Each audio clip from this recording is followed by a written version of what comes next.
Hoje nós vamos estar falando sobre o capítulo 26 de Levítico, que é o penúltimo capítulo desse livro. E observamos que esse capítulo está em perfeita harmonia com o livro de Deuteronômio, nos capítulos 28 ao capítulo 30. E aqui nesse capítulo 26 nós temos promessas de bênçãos, temos advertências e também ameaças da parte de Deus. Esse capítulo inicia para que o povo de Deus nunca viesse a adorar imagens de esculturas.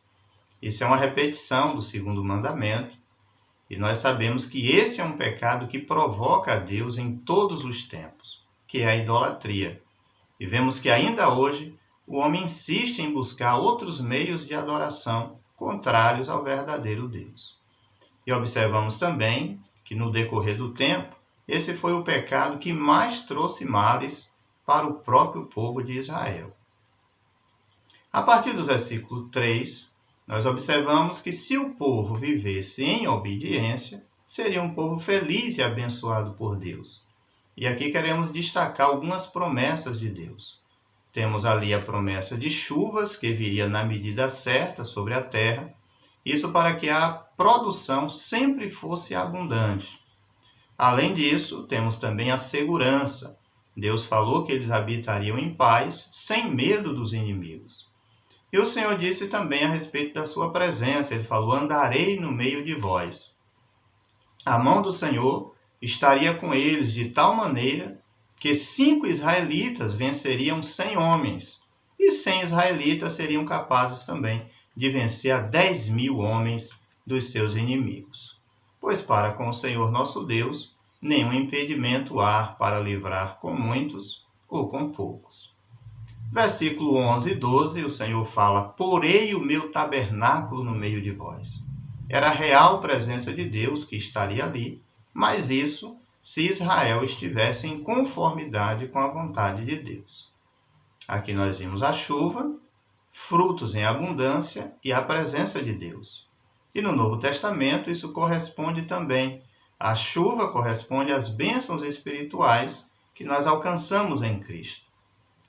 Em relação à produção frutífera de frutos, em João capítulo 15, versículo 16, Jesus nomeou seus discípulos para produzir frutos e que o fruto fosse permanente.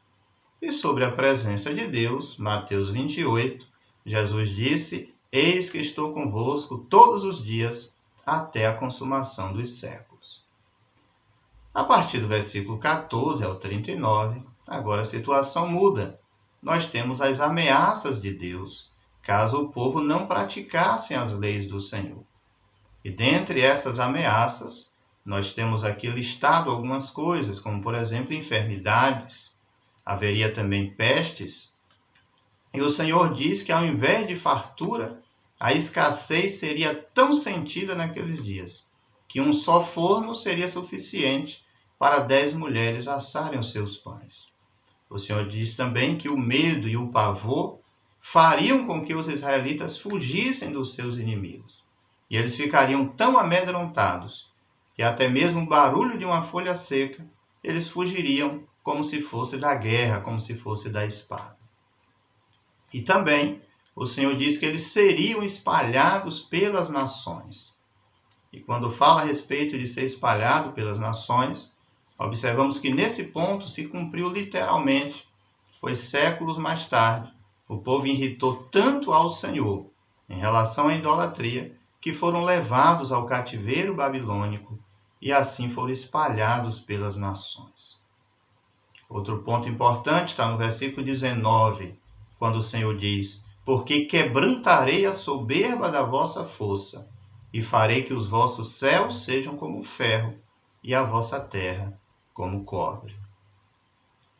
Há ainda algo importante para ser notado nesse capítulo 26, nos versículos 18, versículo 24 e o versículo 28, quando o Senhor diz: castigar-vos-ei 7 vezes mais por vossos pecados. E aqui desses versículos, observa-se que contrariar os mandamentos levaria o povo a graus de sofrimento mais intenso à medida que seus pecados fossem mais graves. É importante refletir também que nesse livro são mencionados vários pecados que, ao ser cometidos, o israelita arrependido, ele apresentaria o seu sacrifício a Deus e alcançava o perdão.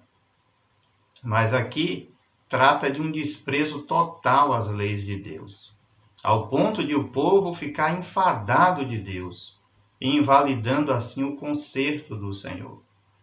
E aqui nós vemos como é perigoso o homem permanecer no pecado.